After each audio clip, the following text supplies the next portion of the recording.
목회를 하다 보니까요, 자연히 환자 신방할 그런 기회를 많이 갖게 됩니다. 그래서 지난 5년 동안 마이애미에 이렇게 와서 이 마이애미 지역에 있는 많은 병원들을 다 가봤어요. 모두는 아니지만 거의 병원들을 한 번씩 이렇게 방문하고 또 환자를 위해서 기도하고 이렇게 위로도 하면서 신방한 기억이 있는데, 언젠가 이 브라우드 카운티에 있는 한 병원에 갔을 때 그 넓은 벽면 양쪽 면이 전체가 사람들 이름으로 가득 찬 것을 봤습니다. 참 인상적이었어요. 동판에 새겨진 이름이죠. 아마 병원 설립자가 병원을 세우는 데 기여한 그 사람들을, 그 명단을 이 동판에 새겨서 오랫동안 기념하려 했을 것이다, 그런 생각을 하게 되죠. 아마 그것은 그 병원이 존재하는 한 결코 없어지지 않고 그 아로 새긴 이름이 그대로 많은 사람들에게 공개될 것입니다. 거기에 이름이 올려진 사람은 누구나 그 병원을 방문하게 될 때 어떻게 하겠어요? 그 이름 앞에 한 번 정도 가서 서겠죠. 그리고 자기 이름 확인하고 그 다음에 볼일을 볼 것이다, 이런 생각을 합니다. 거기에 기록된 그분들, 그 이름이 그 병원이 서고 병원이 기능을 다하는데 큰 역할을 했기에 그렇게 기념하는 것이라고 보죠. 여러분, 성경을 읽을 때 우리가 마음 먹고 읽어나갈 때, 그런데 가로막는 장애가 하나 있는데 그게 뭐냐면 족보하고 긴 명단입니다.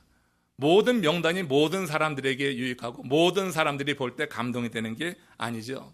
성경 읽을 때 그 명단을 보면은 어떤 생각이 듭니까? 발음하기도 어렵고 뭐 참 지루하고 재미없다. 그래서 통독할 때 그 부분 나오면은 많은 경우 많은 분들이 그냥 한 장을 건너뛰게 되죠. 그리고 그 다음부터 읽어나가는 그런 습관이 있습니다. 그러나 여러분, 성경에 누군가의 이름이 올라가 있다고 하면 그건 결코 잊어서도 무시돼서도 안 되는 이름이라고 하는 것을 우리는 기억해야지 될 것입니다. 오늘 본문에도 이제 이 기억돼야지 될 그런 사람들의 이름이 쭉 기록이 되는데, 우리가 여러분 참 읽기 어려운 발음이어서 건너뛰고 싶지만 이제 이 앞부분에 나오는 두 구절에 기록된 이름을 여러분들과 소개를 했습니다. 이분들의 이름, 주의 나라를 세우는데 기여한 이름을 함께 같이 읽으시면서 정말 우리가 예전에는 그냥 스쳤지만은 오늘은 한번 기억해 주겠다. 주의 나라가 세워져서 그 하나님의 나라가 예루살렘에 우뚝 서서 다시 한번 기능을 발휘하는데 이분들의 헌신이 있었구나 하는 마음을 가지고 한번 같이 에스라 2장 1절 2절 말씀 읽으시면서 오늘 말씀으로 들어가겠습니다. 같이 앞서 갑니다.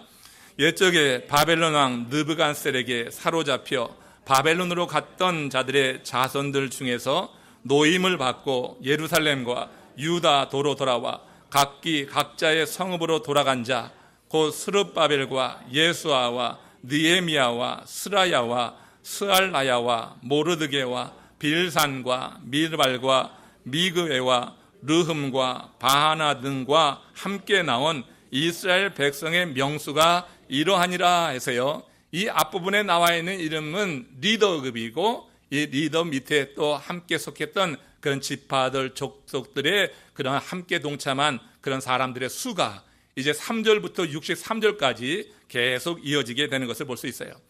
에스라서는요, 우상 숭배로 말미암아서 하나님께 징계를 받았던 유대 백성들이 바벨론 포로로 압송되어 갔다가 예루살렘으로 70년 만에 귀환하게 되는 그 내용을 다루는 그런 역사서가 됩니다.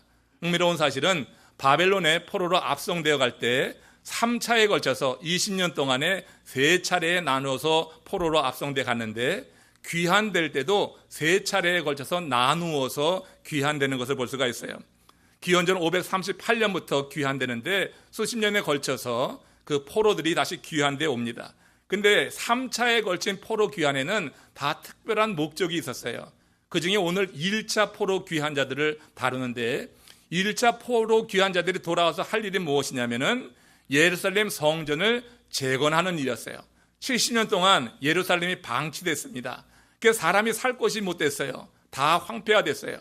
하나님께서 그 백성을 다시 예루살렘으로 돌려보내시면서 70년의 포로 생활 동안 그들이 깊이 탄식하고 여호와 하나님의 이름을 부르게 될 때 하나님은 극적인 방법으로 그 백성을 이제 포로에서 귀환시켜 주는 건데, 그 1차 귀환자들에게 주어진 사명, 이 성전 재건이었다고 하는 것입니다. 오늘 본문에서 스룹바벨과 제1차로 성전 재건을 위해서 귀환한 그 백성의 수를 42,360명이라고 이렇게 밝히고 있어요. 에스라는 이들 귀환자에 대해서 다음과 같이 소개하는데 참 마음이 뭉클합니다. 이런 분들이 있었기에 예루살렘의 회복이 이루어질 수 있었고 이스라엘 공동체가 회복될 수 있었다고 하는 건데, 이런 마음에서 그들이 바벨론 포로기에서 돌아올 수 있는 그런 계기가 되었다고 하는 거예요. 에스라 1장 5절 말씀입니다. 같이 합독합니다. 이에 유다와 베냐민 족장들과 제사장들과 레위 사람들과 그 마음이 하나님께 감동을 받고 올라가서 예루살렘의 여호와의 성전을 건축하고자 하는 자가 다 일어났다. 예루살렘에 돌아가서 성전을 건축하는 자가 다 일어났어요. 이 가운데는 예루살렘 성전 건축만 하고는 끝나는 게 아니라 성전 건축 위에 그 다음에 성전을 잘 운영해 나갈 제사장, 레위 사람들, 그리고 족장들이 다 포함이 되어 있었는데, 이런 사람들이 바벨론 지역에 포로로 잡혀 있다가 그 자리에서 일어났다고 하는 표현을 쓰고 있어요. 일어났다고 하는 것은 이게 자발적인 그런 의미를 담고 있거든요. 바벨론에서 그들이 비록 포로로 잡혀 있었지만 그들이 70년 동안 사는 동안에 예루살렘은 완전히 황폐화되었고, 포로로 있었지만 포로 생활 중에 그들은 결혼도 했고 그곳에 생활의 터전이 내려지고 있었단 말이에요. 식민정책의 일환으로 그렇게 노동만 시킨 것도 아니고 실제로 그들이 살 수 있는 터전이 바벨론에 있었다고 하는 거예요. 그런데 그 모든 삶의 터전을 이제 어떻게 털고 일어나서 정말 살기 어려운 예루살렘으로 다시 돌아오려고 했을 때, 그게 인간적인 마음만 갖고 되는 일이 아니라 육신적으로 생각하면, 세상적으로 생각하면 그 자리를 털고 일어나는 것이 쉽지 않은 결정이 되는 것입니다. 이래 성경이 뭐라고 밝히고 있냐면, 그 마음이 성령의 감동을 받고 하나님께 감동을 받게 될 때 현실의 안락을 떨치고 하나님의 뜻을 헤아려서 먼 길을 이렇게 여행해서 예루살렘으로 돌아오게 되었다고 하는 것입니다. 성령 감동하에 이렇게 다 일어나서 일념 하나로 성전을 재건하겠다는 일념으로 안락한 삶을 버리고 험한 길을 택해 왔다고 하는 거예요. 그들이 오는 기간이 4개월입니다. 1400km를 걸어서 왔습니다. 그동안 발생했던 위험은 한두 가지가 아닙니다. 그러나 그 모든 위험을 또 자발적으로 참아내면서 불편도 이겨냈습니다. 이는 성령이 그들을 감동했기 때문에 그들이 자원해서 한 일이기에 그런 불편함을 이길 수가 있는 거예요. 여러분, 우리가 자원하면은 내 마음에 감동이 있으면 어렵고 힘들고 위험한 일도 감당해 나는 것입니다. 그래서 자원하는 마음이 없으면 조금만 어려워도 그냥 포기하기 마련인데, 이들이 이렇게 40일 동안 1400km라고 하는 먼 거리를 여행할 수 있었던 것은 하나님께서 그들의 마음에 감동을 하실 때 바벨론에서의 영화 평안한 살보다는 이제 어떻게 해요? 예루살렘에 하나님의 뜻을 이루기 위해서 성전을 재건하고 민족 공동체를 다시 회복하는 그런 사명감이 주어지게 됐을 때 그들은 이런 불편함과 위험을 감내하고 고향을 향해 나갈 수 있었다고 하는 것이에요. 우리가 하나님의 일을 할 때 이거 대단히 중요한 것입니다. 성령이 주시는 감동이 있는가? 감동이 있으면 어려움은 이깁니다. 넉넉히 이깁니다. 그리고 열매가 맺어지게 되는 것입니다. 바울이 빌레몬의 집에서 도망친 노예 오네시모를 빌레몬의 집으로 돌려보내면서 그러면서 빌레몬에게 당부한 말씀이 이와 관련이 좀 있어요. 지난주 큐티 말씀 가운데서 빌레몬서 1장 14절 말씀에 이렇게 기록이 됩니다. 같이 읽습니다. 내 승낙이 없이는 내가 아무것도 하기를 원하지 아니하노니 이는 너의 선한 일이 억지같이 되지 아니하고 자의로 되게 하려 함이라. 선한 일이라고 하는 것은 하나님의 일이에요. 하나님의 일. 지금 이 오네시모가 빌레몬의 집에 노예였었는데 도망친 거예요. 뭔가 훔쳐가지고 도망쳤는데 로마에 와서 바울을 만났어요. 바울을 만나서 어떻게 복음을 접하고 그가 예수 믿는 자가 되었어요. 구원에 이른 거예요. 보니까 이 오네시모가 쓸만한 제목이었어요. 그래서 어떻게 됐어요? 오네시모는 바울의 옥바라지를 하면서 바울로부터 개인적인 그런 특별한 지도를 받으면서 이렇게 여러분 어떻게 사명자로 커가게 되었던 거예요. 나중에 알고 보니까 이게 노예란 말이에요. 그래서 어떻게 하나님의 일을 하는데 빌레몬도 하나님을 믿어서 하나님 백성으로 크게 쓰임받고 있는데 이 둘 사이의 관계, 노예와 종이었다고 하는 관계가 되어서는 안 된다. 그래서 이 노예였지만 지금은 예수를 믿어서 우리와 같은 형제가 되었으니 지금 이 오네시모를 다시 돌려보낼 테니까 둘 사이의 관계를 회복하고, 그래서 둘이 힘을 합쳐서 같이 선한 일, 하나님이 기뻐하시는 일을 위해서 헌신하자. 내가 너에게 의무적으로 사도로서 명령할 수도 있지만 명령하지 않겠다. 이제 오네시모를 돌려보낼 테니 이를 나를 맞이하듯이 그렇게 맞이하고, 오네시모가 빚을 진 것이 있거든 내게 돌려라. 그럼 내가 그 빚까지 갚아주겠다. 그리고 그 이후에 함께 선한 일을 하자, 이렇게 명하고 있는 것을 보게 돼요. 그래서 지금 이 바울의 마음에 하나님의 일을 하는 사람들, 선한 일을 하는 사람들은 억지로 하지 말고 자의로 해야지 된다고 하는 것을 여기서도 이렇게 교훈을 하고 있는데, 바벨론에서 이렇게 지금 그 삶의 터전을 털고 일어나서 고향으로 돌아오려고 하는 1차 귀환 자들, 그들이 이런 여러 가지 어려움과 위험과 많은 불편함이 있음에도 불구하고 그 일을 하면서 불평하지 않고 그렇게 먼 거리를 찾아와서 이제 이 성전 재건에 나설 수 있었던 것도 바로 하나님이 감동하실 때, 그때 하나님의 일에 대한 선한 뜻을 갖고 자의로 참여했기 때문에 그게 가능했다고 하는 거예요. 저는 이 점에서 여러분들을 축복하고 여러분들에게 감사합니다. 우리 교회가 지난 4년 동안 이렇게 성전 건축과 더불어서 여러 가지 많은 일들이 있었지만, 그러나 많은 분들이 정말 선한 일에 자의로 참여함으로 인해서 하나님의 일이 저는 이루어졌다고 생각합니다. 이것은 제 믿음이고 여러분들에게 감사한 그런 고백입니다. 정말 하나님께서 이루시는 선한 일의 주인공이 되셔서 이 선한 일을 통하여서 우리 하나님께서 이 지역에 우리 교회를 우뚝 세우셔서 이제 하나님께서 이루실 일을 더 꿈을 꾸면서 같은 비전을 가지고 이제 앞으로 더 큰 선한 일이 이루어질 텐데, 이 선한 일을 할 때 저와 여러분들이 정말 자의로 할 수 있도록 성령의 감동, 하나님의 지도를 받고 말씀이 통치하는 그런 삶을 살아갈 수 있기를 주의 이름으로 축원합니다. 이 에스라서 2장 3절에서 63절에 걸쳐 기록된 이 명단에 있는 사람들 다 하나같이 하나님의 선한 일에 자의로 참여한 사람들이다. 바벨론에서 돌아온 이 사람들이 에스라서를 만약에 읽는다고 하면은 어디부터 읽을까요? 그들은 무엇보다 2장을 펼칠 겁니다. 우리는 2장은 건너뛰죠. 지루하니까. 그런데 여러분, 바벨론에서 돌아온 사람들이 에스라서를 읽는다고 하면 무엇보다 2장을 펼치고 그 지파 자기 명단을 따라서 읽게 될 것이에요. 거기서 자기 이름이나 가문의 이름이 기록되어 있는 것을 발견하면 가슴이 뛰지 않겠어요? 우리 하나님께서 우리 조상을, 우리 지파를 이렇게 쓰시는구나 하고 가슴이 뛰지 않겠어요? 내 이름이 거기 기록되어 있는 것이 얼마나 자랑스러워요. 여러분, 이렇게 긴 명단이라 할지라도 그 명단에 들어간 사람과의 관계에 따라서 제 그 명단이 지루하지만 않고 오히려 그 명단이 자랑스럽고 자부심을 갖게 하는 것이 될 수도 있다고 하는 것을 우리는 기억해야지 될 것입니다. 지난 9월 6일 일본 홋카이도에서 강진이 발생했어요. 이 강진으로 인해서 400여 명의 사상자가 났습니다. 400여 명의 사상자가 났다고 하는 것, 지진 한 번 나면 수백 명이 죽고 많은 사람이 다치는 것이 이게 상식이 돼버려서 이제 별 느낌도 주지 않고, 그런 소식을 들어도 우리들은 별 느낌 갖지 않고 그냥 뭐라고 해요? 많이 죽었구나, 이렇게 생각이 듭니다. 많이 죽었구나, 그렇게 한번 생각하고 지나가고 말아요. 우리는 어째서 이런 비극적인 죽음 앞에 대해서 무감각해진 것일까? 많이 너무나 흔하게 일어나서 그럴까? 그렇게도 생각할 수 있지만 이 비극적인 사건이 나와 직접적인 관계가 없다고 하는 거예요. 내 가족의 일이 아니라고 생각하기 때문에 그냥 많이 죽었구나 이렇게 생각하지, 그것 때문에 밤이 맞도록 금식하면서 기도하는 사람 한 사람도 못 봤어요. 저도 하나지만은 많은 사람들이 그냥 그렇게 지나가고 마는 것은 나와 직접적인 관계가 없기 때문이라고 보는 것이 옳습니다. 만약에 자신과 관계가 있는 사람이라면 희생자 수와 상관이 없습니다. 그 사건에 깊이 관심을 가지면서 수백 수천 명의 명단이 있다 할지라도 한 사람 한 사람 다 자세히 읽어볼 거예요. 내 가족이 관계가 되어 있다고 하면, 내가 사랑하는 이가 그 지역에 살고 있었다고 하면 그런 명단이 나오면 하나하나 살펴볼 것이 당연한 것입니다.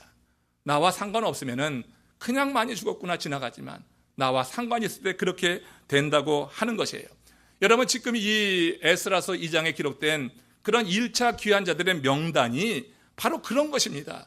우리는 그냥 스쳐 지나가고 넘어갈 수도 있지만 이 명단 앞에서 정말 눈물 흘리며 감사할 자도 있고, 큰 감동과 감격 가운데서 하나님께서 우리에게 이런 기회를 주셨고 우리로 하여금 이 성전 재건을 이루면서 하나님의 일에 동참하게 하셨습니다 하면서 감사할 수 있는 그런 마음으로 읽는 사람도 있는 것입니다.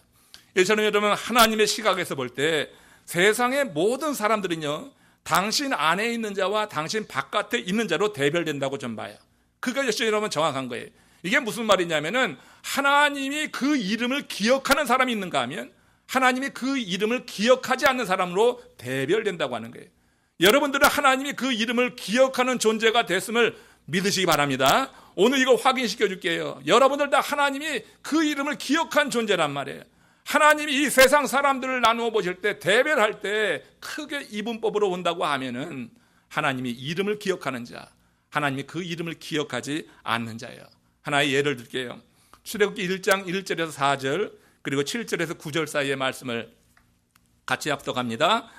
야곱과 함께 각각 자기 가족을 데리고 애굽에 이른 이스라엘 아들들의 이름은 이러하니 르우벤과 시므온과 레위와 유다와 이사갈과 스불론과 베냐민과 단과 납달리와 갓과 아세리요 이스라엘 자손은 생육하고 불어나 번성하고 매우 강하여 온 땅에 가득하게 되었더라.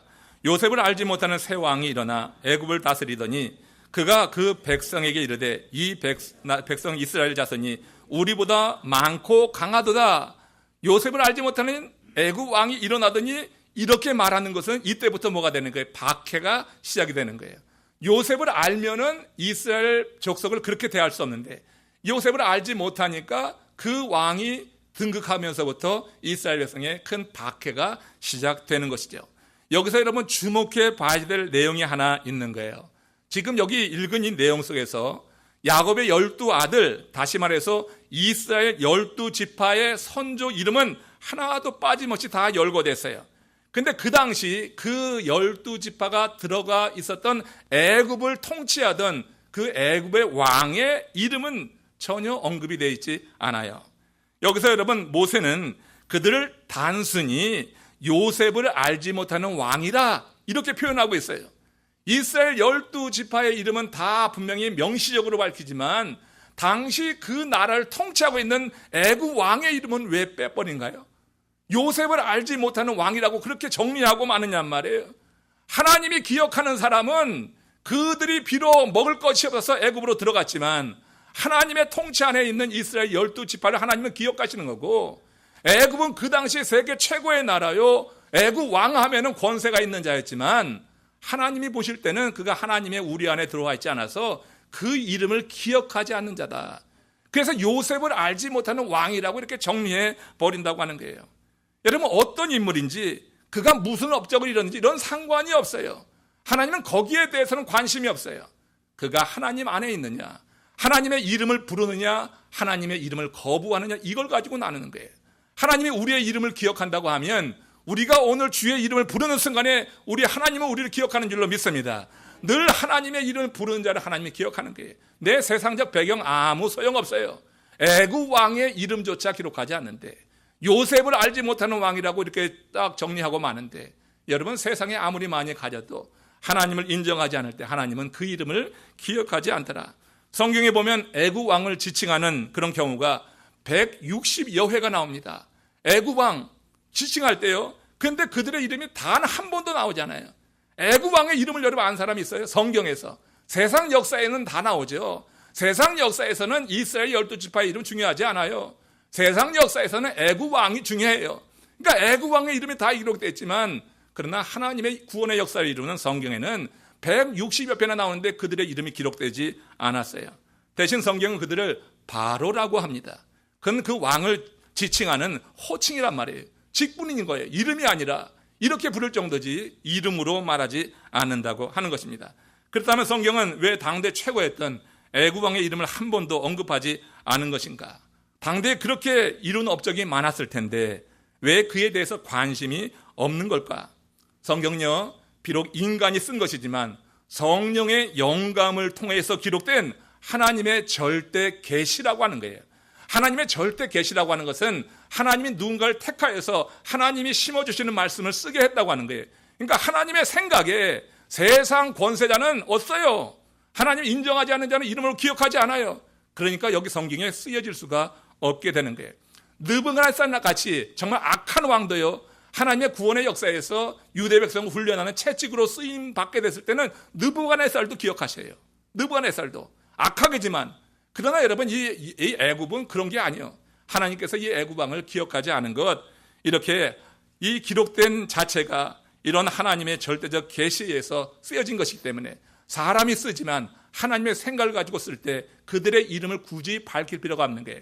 사람이 썼다고 하면 제일 관심 있는 게 세상 권력자입니다. 대통령 쓰는 것입니다. 왕 쓰는 것입니다. 그러나 여러분, 사람이 쓴 것이 아니기에 하나님께서 절대적인 계시로 허락하신 성경이기에 지금 여기 바로 왕의 이름 나오지 않고 있는 거예요. 여러분, 고대 인구 조사에서 사람 취급받지 못한 것이 여자예요. 근데 성경에는 여자 이름도 나와요. 그 여자 이름이 나온 것은 다 구원의 역사에 쓰임받은 사람들의 이름이 나오는 거예요. 여러분, 저 애굽에서 포로로 잡혔을 때 그때 모세가 살아날 수 있었던 것은 뭐냐면 그 당시 산파로이라고 했었던 십보라와 부하 같은 산파가 있어가지고 그래서 지혜를 주시니까 거기서 여러분 왕은 다 죽이라고 하는데 새로 태어난 아이를 살려줬고 그 가운데 모세가 있었던 거 아니에요.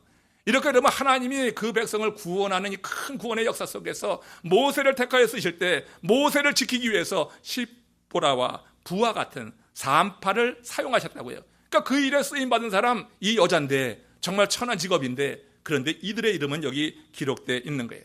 예수님의 족보에 보면은 이방 여인 룻이 있습니다. 죄 많고 그렇게 천한 영향이 있던 바세바도 있습니다. 그들 이름은 다 뭐예요? 그 구원의 역사에 그들이 한 대목에서 쓰임받았기에 하나님은 여성이지만 그들의 이름도 성경에 올려놓고 있는 것을 보게 돼요. 이렇게 세상의 평가 기준을 초월해서 하나님은 당신만의 기준이 있다고 하는 거예요. 우리를 평가하실 때 하나님은 당신만의 기준이 있어요. 우리는 세상의 배경을 가지고 세상의 힘을 가지고 사람을 평가하지만 하나님 절대 그렇지 않다고. 하나님께는 이름이 기억되는 사람이 있고 이름을 기억하지 못하는 사람으로만 나눠져요. 하나님 이름을 기억하는 사람을 위해서 일하십니다. 그리고 이름을 기억하지 않는 사람, 그들은 하나님께 징계, 심판 가운데 결국은 놓여지게 되는 것을 우리는 알아야 돼요. 하나님 당신과의 관계 안에 들어와서 겸손히 자기를 낮추고 긍휼을 구하는 자는 누구든지 그 이름을 기억하시면서 완벽하고 영원한 권능으로 붙들어 주신다고 하는 이 사실을 여러분 기억하시면서 그러기에 여러분도 하나님이 기억하시는 사람인 줄로 믿으시기 바랍니다. 내 자신이 어떤 사람이냐, 나는 왕, 바로 왕 아니면 대통령 그 누구보다도 하나님이 내 이름을 기억하신다. 이런 여러분 자신감을 갖고 있을 때 여러분 삶에 보다 더 많은 열매들과 삶의 활기가 있지 않겠어요? 그렇게 쭈그라게 인생 살지 말고 하나님이 주시는 이런 자신감과 자부심과 확신을 가지고 우리가 하나님 앞에서 살 때 하나님이 우리를 통하여 이루실 일이 많이 있다고 생각하는 거예요. 하나 더 예를 들면은 누가복음에 보면요, 부자와 거지 나사로 이야기 있잖아요. 그렇잖아요? 근데 여러분, 당시 그 거지 나사로, 우리가 지금 나사로라고 하니까 이름 부르지 사람들은 그 이름으로 부르겠어요? 거지, 그야말로 무슨 이렇게 했을 거예요. 거지로 해요. 당시 사람들이 기억했던 사람의 이름은 누굴까요? 부자예요. 부자. 성경에는 그 부자의 이름이 없어요. 그러나 세상 사람들은 다 부자를 기억하죠. 부자를 기억하는 거 아니에요. 부자가 선망의 대상이니까 저의 이름이 뭔가 그 이름은 순수하게 다 확산되어서 누구나 다 알게 되는 거예요. 옛날에 우리나라 부자하면 대명사가 누구예요? 이병철 씨 아닙니까? 그 이병철이 부자라고 하는 게 하도 배가 아파가지고 어떤 사람은 돈병철이라고 욕을 하면서 그렇게 하지만 기억을 한단 말이에요. 세상 사람들은 돈병철 다 기억하는 거예요. 이병철 다 기억하는 거예요. 그러나 여러분들 이름은 기억 못해요. 저의 이름도 기억 못하는 거예요. 세상에는 뛰어난 자, 뭔가 크게 이룬 자들을 기억해요. 그러니까 거짓 나사로, 성경에 나사로의 이름이 있지 그 당시 사람들은 그의 이름을 기억하지 않았어요. 부자의 이름은 그러나 기억했어요. 그러나 그들이 죽어서 한쪽이 이제 아브라함의 품에 안기고 지역별에 떨어졌을 때 그때 보세요. 그때 하나님께서 기억하신 자는 누구예요? 그 이름을 기억한 자가 나사로라고 하는 거예요. 부자는 이름이 없어요. 부자는 이름이 없어요. 여러분, 이름이 없는 부자를 탐하겠습니까? 이름이 있는 그런 나사로처럼 하나님 안에 있는 삶을 추구하시겠습니까? 아무리 이렇게 얘기해도 그냥 부자같이 살고만 싶은 사람들이 많이 있어. 저는 여러분, 우리 모두가 다 정말 주님 안에 있는 기쁨, 그리고 주님 안에 있는 그 영생을 확신하면서 하나님이 내 이름을 기억하는 것이 정말 큰 기쁨이요 자부심으로 고백되는 그런 삶을 사시기를 주님의 이름으로 축원합니다. 물론 이것을 하나님이 가난한 자만 사랑하고 부자는 싫어한다는 단순 논리로 이해하는 것은 어리석은 일이죠.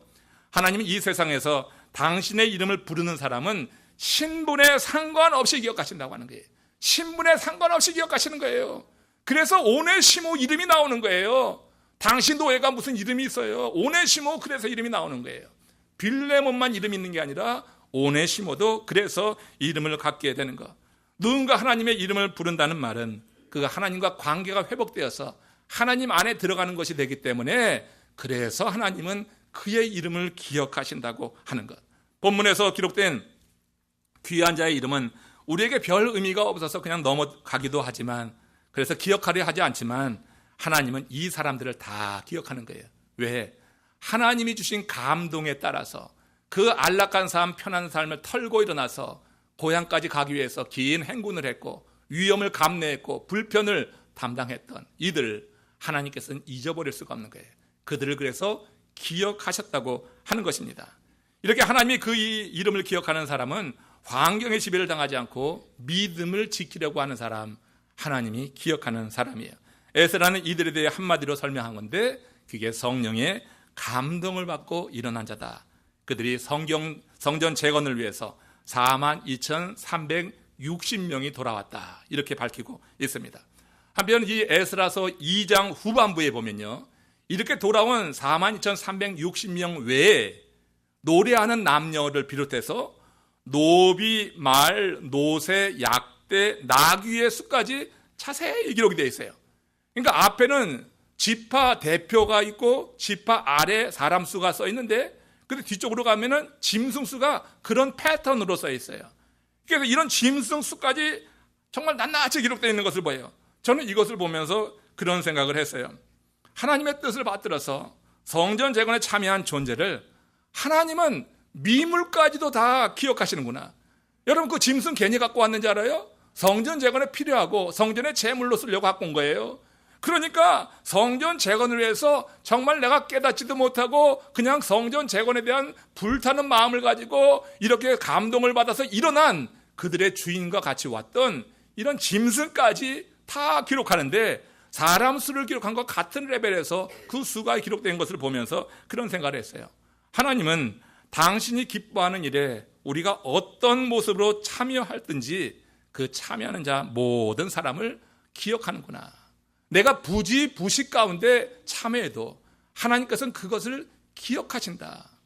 우리가 마음으로 한번 기도만 해도 우리 하나님은 그것을 기억하신다. 이렇게 확대해서도 생각할 수 있는 거예요. 여러분, 지난 7월 27일에 미군 유해, 한국전에 참여했던 미군 유해 55구가 송환이 되어서 미국 땅을 밟게 되었어요. 이게 몇 년 만이에요? 70년 만이에요. 거의 70년 만에 미국 땅을 밟게 되었습니다. 여러분, 그 미군 유해가 송환됐을 때 그걸 바라보는 분쟁 지역에 지금 나가 있는 미군들이 그걸 보면 어떤 생각을 할까요? 여러분, 미국 정부가 한국 전쟁에서 전사한 미군을 잊지 않으니까 그 유해가 70년이나 지나서 그야말로 아무짝에도 쓸모없는 그런 유해 같은데, 그 가족들에게는, 혈육들에게는 그게 아니거든요. 그러니까 이런 버려질 수도 있는 그 유해를 70년 만에 거두어서 가져왔어요. 여러분, 미국 정부가 북과 핵 타협을 할 때 하나의 의제로 올라갔어요. 중요한 건 아니라 할지라도. 그래가지고 미군 유해가 송환이 된 거란 말이에요. 그것을 바라보는 미군, 그 군대에 나가 있는 군인들의 마음은 다른 거예요. 정부가 우리를 잊지 않는구나. 70년이나 흘른 이 유해까지 소환해 보는 것을 보면서 자기들에게 주어진 그 직분을, 직임을 어떻게 감당할지 우린 여러분 생각할 수 있는 거 아니에요? 이 점에서 우리 정부는 뭐 하고 있는지 모르겠어요. 북한의 이 핵무기 때문에 한마디 말도 못하고 있는 정부의 무능을 보면서 정말 여러분 가슴을 치게 되는 것이에요. 우리가 여러분 이렇게 잊지 않는다고 하는 것, 나라를 위해서 헌신한 자를 잊지 않는다고 할 때, 그때 그 후대에 더 많은 사람들에게 더 많은 희생과 헌신을 자발적으로 이뤄낼 수가 있다고 하는 거예요. 자의적인 그런 헌신과 자의적인 희생은 그게 여러분 이 애국심을 여러분 강요한다고 되는 게 아니란 말이에요. 이렇게 아무리 시간이 지나도 나라가 그들을 잊지 않는다는 사실에 대해서 믿음을 주면은 그 다음에는 여러분 헌신은 자발적으로 자의적으로 나오게 되는 거예요. 우리 교회에서 28년 동안 교회를 섬겼던 박종수 원사님이 이제 27일 날 한국으로 돌아가는데, 여러분 28년 동안 오랜 기간 교회를 섬겼어요. 근데 자녀가 없으셔요. 돌볼 사람이 없어요. 결국 이제 요양원으로 들어가시는데, 여러분 우리 교회가 잊지 않기를 원합니다. 교회가 이런저런 모습으로 돕겠지만 여러분, 교회가 잊지 않는다고 하는 것이 홀로 가 계신 그분의 마음 가운데 그렇게 깊게 느껴질 수 있길 원하고요. 일을 감당할 때 여러분들도 정말 교회를 위해서 충성스럽게 하나님의 나라를 위해서 헌신할 때 그 헌신이 결코 헛되지 않다고 하는 것을 여러분 새기면서 하나님의 일에 참여하는 기쁨과 보람을 그렇게 누렸으면 좋겠어요. 하나님은 주님께서 부르신 그 백성들을 잊지 않으시는 거예요. 이사야서 40장 16절 말씀 보십시오. 같이 읽습니다. 보라, 주께서는 수요대로 만상을 이끌어내시고 그들의 모든 이름을 부르시나니 그의 권세가 크고 그의 능력이 강함으로 하나도 빠짐이 없느니라. 하나님께서 불러내신 그런 존재들은 하나님께서 모든 이름으로 부르신다고 했어요. 하나님은 그 이름을 기억하시는 거예요. 그 권세가 크고 그의 능력이 강함으로 하나도 빠짐이 없다고 했어요. 하나도. 각각 그 수요대로 만상을 부르신 하나님은 우리 각 사람 한 사람을 기억하신다. 하나님이 우리를 불러주셨어요. 우리 응답했어요. 하나님의 자녀가 되었어요. 구원의 확신을 갖고 있다고 하면 절대 하나님께서 나를 잊지 않는다고 하는 이 확신이 여러분 마음 가운데 확실하게 새겨지기를 주의 이름으로 축원합니다. 하나님은 나를 잊지 않으시는 거예요. 날 부르시면은, 그리고 만상 가운데 나를 뽑아서 이렇게 하나님의 자녀로 세우셨을 때 하나님은 모든 이름을 부르시는 겁니다. 하나도 빠짐이 없는 것이다 하는 거예요. 하나님이 세상에서 불러내신 백성 중에 하나님께 잊혀진 존재는 없습니다. 하나님 그렇게 받은 사람들이 삶이 예배가 되어 살기를 원하여 하나님께서 기억하시는 대신에 그들의 삶이 예배가 되는 것, 이건 그들이 각각 하나님의 임재 속에서 하나님의 말씀에 순종하며 살아가는 일상의 삶이 예배가 되는 것을 말하는 것입니다. 일상의 삶이 예배가, 우리가 예배한다고 할 때 이 예배에 하나님의 임재가 경험되는 예배가 되어야 될 줄로 믿습니다. 예배한다고 하는 것은 하나님의 임재 속에서 하나님께 올리는 그런 제사란 말이에요. 그러니까 여러분, 우리가 삶이 예배가 된다고 하는 얘기 뭐냐면 일상의 삶 속에서 하나님의 임재를 경험하는 거예요. 그건 뭐냐면 하나님이 말씀하시고 나는 듣고 그 말씀에 내가 순종하는 것을 의미한단 말이에요. 이렇게 살아가게 될 때 하나님은 우리를 결코 잊지 않는다. 하나도 빠짐없이 하나님은 그 이름을 기억하신다고 하는 거예요. 이게 하나님께서 가장 기뻐 받으시는 제물이라고 저는 생각해요. 하나님은 이런 삶을 찾고 계시고 이렇게 사는 사람들의 삶 속에 하나님은 당신의 능력으로 역사하신다고 확신합니다. 성공한 사람들이 가끔 인터뷰할 때 그 가운데 예수를 잘 믿은 사람들이 그런 말합니다. 하나님께 모든 영광을 돌립니다. 이렇게 말하잖아요. 올림픽에서 금메달을 땄을 때 인류대학에 합격을 했다든지 누구도 이루지 못한 아주 놀라운 성취를 이루게 됐을 때 이 모든 영광을 하나님께 돌립니다. 이렇게 고백하는 사람들을 보면 여러분, 배 아파요, 안 아파요? 배 안 아프죠? 이건 안 아파야지 돼. 그러니까 하나님의 이름이 높여지면서 하나님이 영광을 받으셔서 하는데 그게 배 아프면 좀 이상한 것 같아. 저는 그거는 이상한 것 같아. 그렇지 않은 사람들이 뭐 잘난 체 하면 배 아픈데 이 일을 이루시니 하나님입니다, 하나님 영광 거두시옵소서 할 때 저는 진짜 제일처럼 그렇게 기쁘더라고요. 저만 이렇게 착한가요? 여러분도 착하시기 바랍니다. 그렇게 하나님의 이름이 드러날 때는 정말 기쁘더라고요. 내일처럼 기뻐. 그 사람이 다르게 보이고 그 사람을 위해서 정말 기도하게 되고 그 사람이 나오는 경기, 다른 일을 볼 때마다 응원하게 되고 진짜 그렇더라고요. 근데 여러분, 한편 생각하는 게 그거야. 그들처럼 세상이 알아주는 위대한 일을 이루었을 때만 하나님이 영광을 받으시는 건가? 이건 아닌 것 같아요. 그러니까 우리같이 여러분 크게 내세울 곳이 없는 사람은 그렇다면 하나님께 돌릴 영광이 없잖아요. 세상이 모두 다 아는 그런 일들만 이룰 때 하나님이 영광을 받으신다고 하면 우리는 영광을 돌릴 수가 없을 거예요. 근데 성경이 다행스럽게 하나님이 영광을 받으시는 것은 그런 때만이 아니다. 물론 그런 때 하나님께 영광을 돌리는 것이 마땅한 일이죠. 그걸 하나님이 기뻐하시죠. 그렇지만 그렇지 않고 하나님이 우리의 삶을 통하여서 일상 속에서 영광을 받으시는 걸 한번 보세요. 로마서 4장 2절 3절 말씀 같이 읽습니다. 만일 아브라함이 행위로서 의롭다 하심을 받았으면 자랑할 것이 있으려니와 하나님 앞에서는 없느니라. 성경이 무엇을 말하느냐? 아브라함이 하나님을 믿음에 그것이 그에게 의로 여겨진 바 되었느니라. 하나님이 아브라함을 의롭게 여기시고 그를 높여주시고 한 것은 뭐냐면은 할례시가 아니라 무할례시다. 이 얘기는 뭐냐면 할례는 행위를 나타내는 거예요. 어떤 행위를 통하여서 하나님이 아브라함을 의롭다고 높여주셨고 아브라함 하나님께 영광 돌린 게 아니라 무할례시에 모리아 산에다가 그 아들을 바치라고 하는 말씀이 임했을 때 그것을 하나님 주시는 말씀을 받아서 두말하지 않고 순종하여서 아들을 제물로 바치려고 하는 끝까지 나갔을 때, 이때가 뭐냐면 무할례시예요. 할례시가 아니라고. 유대인들은 할례를 받아야 하고 강조하고 있는 이런 상황 속에서 지금 바울이 아브라함이, 너희들이 믿음의 선조로 생각하고 있는 아브라함이 의롭게 영광받는 때가 언제이냐? 무할례시다 하는 것을 말하는 거예요. 여러분, 우리가 무할례시에 그의 믿음을 통하여서 하나님이 의롭게 여겨줬다고 하는 것, 이것은 여러분 우리가 믿음을 통하여서 하나님께 의로움을 여김을 받을 뿐만 아니라 우리가 삶 속에서 예배가 삶이 되는 그런 삶 살아가게 될 때, 믿음의 삶을 살 때 이것이 하나님께 영광을 드리는 그야말로 잔잔한 가운데 하나님이 인정하고 기억하시는 그런 일이 될 줄로 믿습니다. 그래서 여러분, 큰 일이 아니라 우리가 무할례시에 믿음으로 살아가는 것, 어떤 행위가 아니라 평상시 삶 속에서 하나님의 말씀을 잘 귀담아 듣고 마음에 담고 그대로 살아가려고 할 때 이것이 하나님께 올리는 최고의 영광이다, 그렇게 생각합니다. 평상시 아무렇게 살다가 뭐 하나 부모에게 잘해주고 내가 하나님께 부모에게 영광을 돌렸어, 이거 아니잖아요. 평상시에 부모의 말에 잘 순종할 때 다른 거 해주지 않아도, 요즘은 다른 것도 바라더라고. 근데 다른 거 해주지 않아도 부모의 마음에는 기쁨이 있는 거 아니에요. 하나님께 영광을 돌린다고 하는 게 그런 의미가 있어요. 에스라서 2장에 보면은 귀한 자 수를 이렇게 구체적으로 밝혔어요. 근데 그 수를 밝힌 것에 비해서 그들의 이름 모두를 밝히진 않았어요. 그러니까 지파 대표가 있고 수가 쭉 나오죠.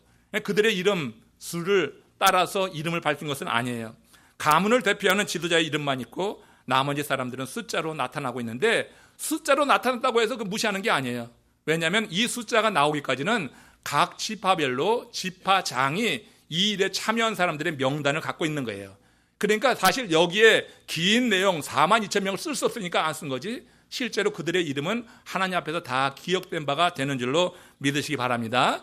이렇게 여러분, 그 숫자로 기록되어 있음에도 불구하고 그들의 존재감이 뛰어나는 것은 뭐냐면 그들이 하나님의 말씀을 그 무엇보다 중심으로 삼고 살아간다고 하는 자기 자신의 자부심이 있었던 사람이에요. 그래서 여러분, 숫자로 나와 있지만 그들이 숫자로 있다고 내 이름 없다고 불평하는 것이 아니라 거기 각 지파 대표가 있고 이름에 따라서 숫자가 올라간 것을 바라보면서 그들은 말씀이 그야말로 그들을 다스리는 그런 삶을 살고 있으면서 하나님께 영광을 돌리고 있었던 그런 증거가 있어요. 에스라서 2장 68절 69절 이제 끝입니다. 뒤에 가서 읽습니다. 같이 읽습니다. 어떤 족장들이 예루살렘에 있는 여호와의 전 터에 이르러 하나님의 전을 그곳에 다시 건축하려고 예물을 기쁘게 드리되 힘 잘하는 대로 공사하는 금고에 드리니 금이 6만 1,000 다리기요 은이 5천 만에요 제사장이 옷이 100벌이었더라. 여기 보니까 귀한 자들 중에서 족장 가운데 어떤 이들은 이름이 없어요. 이름이 없이 하나님께 예물을 돌린 것을 그 예물의 그런 양만 이렇게 기록하고 있어요. 그들은 성전 재건의 뜻을 같이 하면서 이름이 들어가 있지 않지만 기쁘게, 그리고 힘이 닿는 대로 최선을 다했다고 그랬어요. 그러니까 이 사람들은 삶이 예배인 거야. 그러니까 내 이름을 올려서만이 아니라 성전 재건을 하라고 하는 하나님의 뜻에, 하나님이 주신 감동에 동의하게 됐을 때 이름이 올라가는 것과 상관없이 그들은 이렇게 예물을 드림으로 인해서 이 성전 재건이 완전하게 이루어지는데 크게 기여한 사람이라고 하는 것을 알 수 있어요. 기쁘고 힘이 자라는 데까지 이루었다. 여러분, 길을 아는 것과 그 길을 걷는 것은 분명히 다른 거예요. 어떤 길을 안다고 하는 것과 그 길을 걸어간다고 하는 것과는 차이가 있어. 그 길을 걸어갈 때는 위험을 감내해야지 돼요. 이게 길이다 하는 것을 알고는 있는데 길을 걸어가지 못하는 것은 그 앞에 도사리고 있을 어떤 위험을 생각할 때 걸어가지 못하는 거예요. 여러분, 이 귀한 자들은 성령의 감동을 통하여서 우리가 걸어가야 될 길이 어딘가 그것을 여러분 알았어요. 그래서 바벨론에서 일어나서 이제 예루살렘을 향하여서 나가는 길이 보이는 거야. 근데 그 길이 보이는데 거기에는 많은 어려움과 장애가 분명히 있는 거예요. 그러나 어떻게 하나님이 주신 감동이 있으니까 일어난 거예요. 그리고 어떻게 그 길을 걸어가는 거예요. 많은 사람들이 길을 안다고 그래요. 근데 그 길을 걸어가지 않고 머뭇대고 주저하는 경우가 있어요. 우리가 하나님께서 열어주시고 그 길 끝에서 하나님 보여주시는 영광을 보려고 하면은 길을 아는 것만큼은 안 돼요. 길을 알았으면은 걸어가는 결단이 있어야 될 줄로 믿습니다. 귀한 자들은 그 일을 이룬 사람이에요. 이 점에서 그 귀한 자들에게 믿음이라고 하는 것은 명사가 아니라 동사라고 하는 말이 맞는 거예요. 믿음은 장식품이 아니라고 하는 거예요. 믿음은 행할 때 역사하는 것이라고 하는 것입니다. 믿음은 신자가 가진 어떤 것이 아니라 신자가 행하는 어떤 것이라고 하는 의미에서 믿음은 명사가 아니라 동사다. 그 길을 알면은 어떻게 해요? 걸어가는 거예요. 그럴 때 하나님이 보여주시는 영광이 그들 앞에 있는 것입니다. 어려움이 있고 희생이 있지만 그 길을 알기 때문에 여기 이름 없는 족장들은 그 일을 위해서 나섰어요. 헌신했어요. 이것을 하나님께서 잊어버리실까요? 이름이 없다고 사람들이 기억하지 않는다고 하나님께서 그 이름을 잊어버리실까요? 하나님께는 기억된 이름인 줄로 믿습니다. 파랑새의 저자인 마데르 링크가 인생을 이렇게 비유합니다. 인생을 한 권의 책이요, 우리는 태어나서 죽을 때까지 매일 그 한 페이지 한 페이지를 장식한다. 이 얘기는 무슨 말이냐면 우리가 살아가는 시간은 사라지지 않는다고 하는 거예요. 우리가 사는 시간은 사라지지 않고 매일같이 한 페이지 한 페이지씩 쌓여간다고 하는 거예요. 사람은 누구나 태어나서 살다가 자취를 남기고 가게 돼 있어요. 이 세상에는 그런 역사가 있어요. 근데 하나님 나라에도 그 역사가 있더라. 세상 역사에는 별 볼 일 없이 남길지 모르지만 하나님 나라에 우리의 행위가 남기는 그런 역사서가 있더라. 요한계시록에 나옵니다. 요한계시록 20장 12절에 그 역사서가 여기에 있어요. 같이 읽겠습니다. 내가 보니 죽은 자들이 물온대소하고 그 보좌 앞에 섰는데 책들이 펴있고 또 다른 책이 펴졌으니 곧 생명책이라. 죽은 자들이 자기 행위를 따라 책들에 기록된 대로 심판을 받더라. 이 앞에 있는 생명책은 단수입니다. 그러나 앞에 있는 책들은 복수입니다. 그 복수의 책이 뭐야? 죽은 자들이 자기 행위를 따라서 책들에 기록된 대로 심판을 받더라. 우리가 살아온 삶의 자치가 이 행위의 책에 낱낱이 기록이 된다고 하는 그런 정말 무시무시한 말씀이 아닐 수가 없어요. 이런 말씀을 우리가 생각하게 될 때 오늘 하루하루 우리가 살아가는 이 삶이 정말 주 안에 있게 될 때 주님이 날 통치하시기 때문에 맡기고 살면 주의 일이 되는 거예요. 그럼 좋은 일로 남게 될 줄로 믿습니다.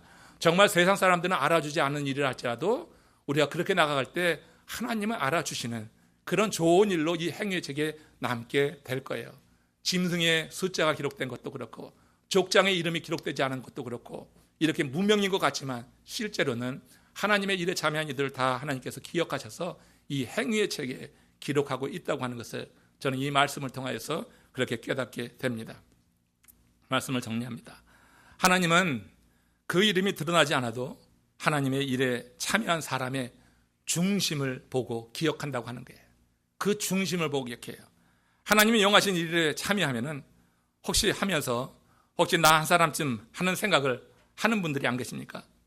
나 한 사람쯤. 나 하나 빠진다고 예배에 문제가 있겠나?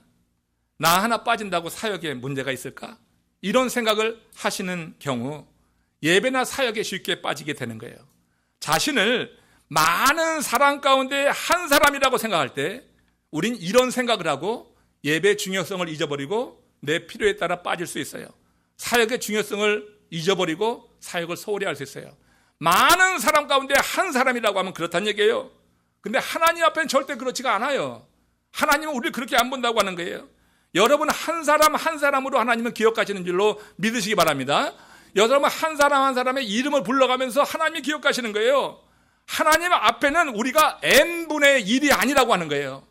우리 교회 성도가 500명이라고 합시다. 그러면 500명 가운데 하나 500분의 1로 하나님이 우리를 보시는 게 아니야. 내가 500분의 하나라고 보면은 우리는 하나의 부품처럼 생각해서 그래서 나 없어도 되지 이렇게 생각해요. 그러나 하나님은 절대 우리를 500분의 1로 보지 않아요. 하나님은 우리와 1대1로 대면해 보시기를 원하시는 줄로 믿으시기 바랍니다. 우리를 1대1로 인격적으로 내가 하나님을 인격적으로 만났다고 하는 것은 바로 그 얘기예요. 세상은 수없이 많은 사람들이 있지만 하나님이 나를 1대1로 만나 주셨다고 하는 그런 경험이 인격적으로 만났다고 하는 말에 포함되어 있는 것입니다. 여러분 하나님은 온 세상에 나 한 사람밖에 없는 것처럼 나를 바라보신다고 믿으시기 바랍니다. 그냥 여러분 다른 사람은 뭐라고 해도 하나님은 온 세상에 나 한 사람밖에 없는 것처럼 그렇게 나를 바라보신다고 할 때 그 전지하고 전능하신 하나님이 나를 바라보고 있으니 위험할 일이 뭐가 있고요. 인생 살아가면서 우울증에 빠지고 열등감에 빠질 필요가 세상에 어디 있어. 세상에서 가장 맛이 없는 감이 뭐요? 열등감이요. 세상에서 가장 맛있는 감이 무슨 감이요? 자신감이에요. 여러분, 우리가 하나님과 1대1로 맞서서 있을 때 정말 하나님 앞에서 내가 n분의 1이 아니라 하나님 앞에서 정말 1대1의 그 단독자로 선다고 하는 것, 하나님은 나를 그렇게 바라보시는 거예요. 우주 만상 가운데서 우리를 불러내셔서 하나님의 자녀로 삼으셨을 때 각각의 이름을 부르시고 하나도 빠짐이 없더라. 하나도. 우리 하나님은 아무리 사람이 많아도, 우리는 이렇게 사람이 많으면 분산돼요. 저부터도. 어떤 사람 기억하지도 못할 수도 있고 그래요. 몇백 분의 1로 기억하니까. 근데 하나님은 몇백 분의 1이 아니라 1대1로 기억하는 거예요. 그래서 하나님은 전지하시고 전능하시다고 하는 거예요. 이 전지하시고 전능하신 하나님 앞에 1대1 단독자로 서서 하나님이 이 세상 모든 사람 가운데 오직 나만 바라보신다고 하는 이 믿음은 이기적인 믿음이 아니라 믿음입니다. 이기적인 마음이 아니라 믿음이에요. 하나님이 나만 바라보신다. 이런 믿음을 갖고, 그리고 하나님은 저도 바라보신다. 예? 그건 1대1로 보신다고 하는 믿음 속에서 그렇게 말할 수가 있는 것입니다. 이 하나님이 여러분들의 하나님이 되셔서 이제 이 삶이 정말 하나님께서 기억하시는 사람들, 여러분 이름을 다 기억하신 것을 온전히 믿음으로 말미암아 주님 앞에 온전히 서서 하나님 맡기신 귀한 사역이 우리 모두를 통해서 이루어지는 가운데 세상전 이 땅과 더불어서 더 많은 사역들이 정말 이 지역사회를 살리고 여러분들 마음 가운데 막 기쁨이 일어나면서 감당하는, 자의적으로 하는, 억지로 하는 것이 아니라 자의적으로 감당하는 성령의 감동받는 하나님의 사람들 되시길 주의 이름으로 축원합니다. 고개 숙여서 기도합시다.